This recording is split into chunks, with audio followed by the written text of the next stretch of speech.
So today I'm working on my succulent propagation tray.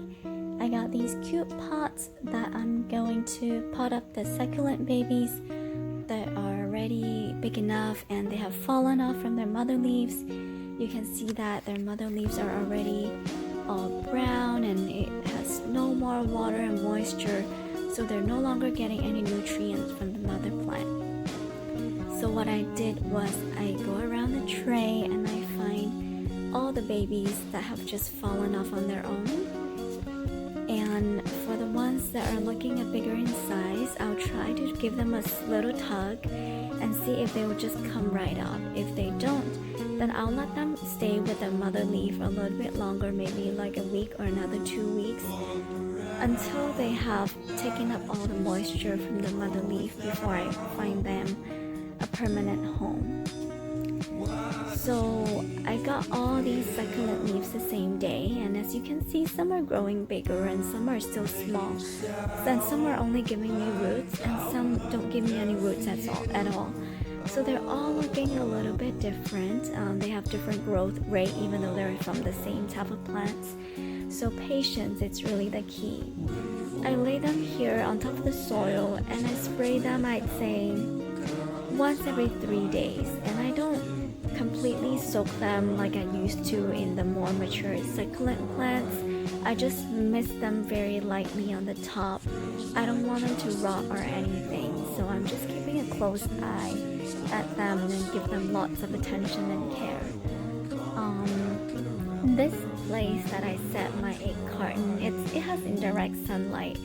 I wouldn't put them in direct sun because I've done that before and it was just too dry and it'll burn up the leaves, so I don't think that's the most ideal place, at least for my experience.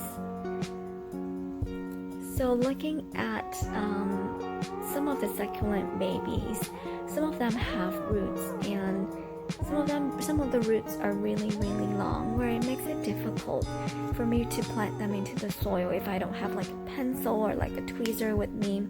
So there are times that I just pop up the roots and they'll do completely fine. They'll just grow new ones.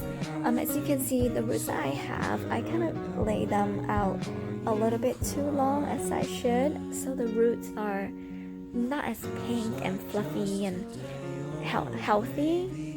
So even though without the roots, they'll be fine. They have plenty of moisture in the babies already. As you can see, they're very puffy and it's filled with moisture. So they'll be fine on their own and they can throw up new roots in order to survive.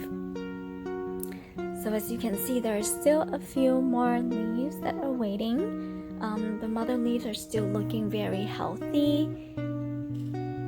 So that might take another week or 2 weeks, or it may be even longer before they fall off from the mother plant.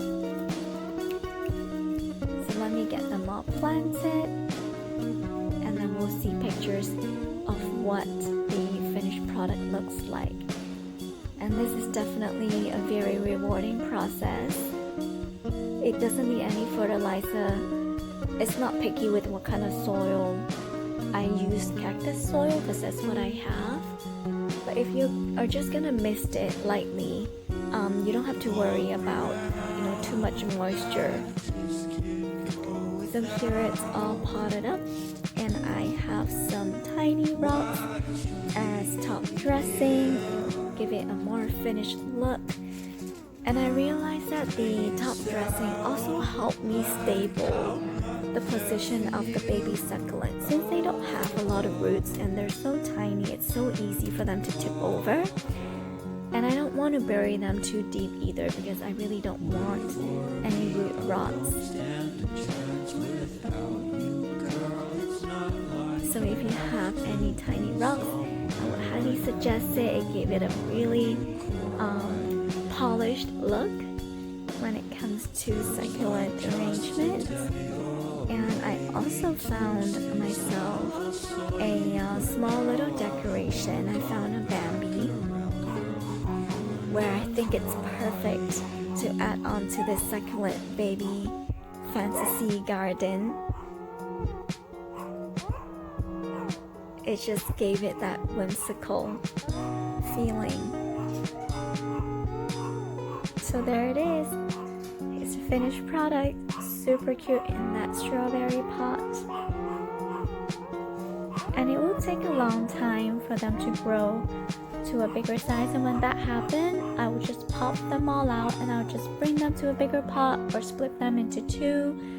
This way then it will give them enough room to grow, but they really enjoy being clustered together. So here it is, a super cute succulent baby arrangement from all these succulent babies that I propagated from all the succulent leaves that I found in my garden.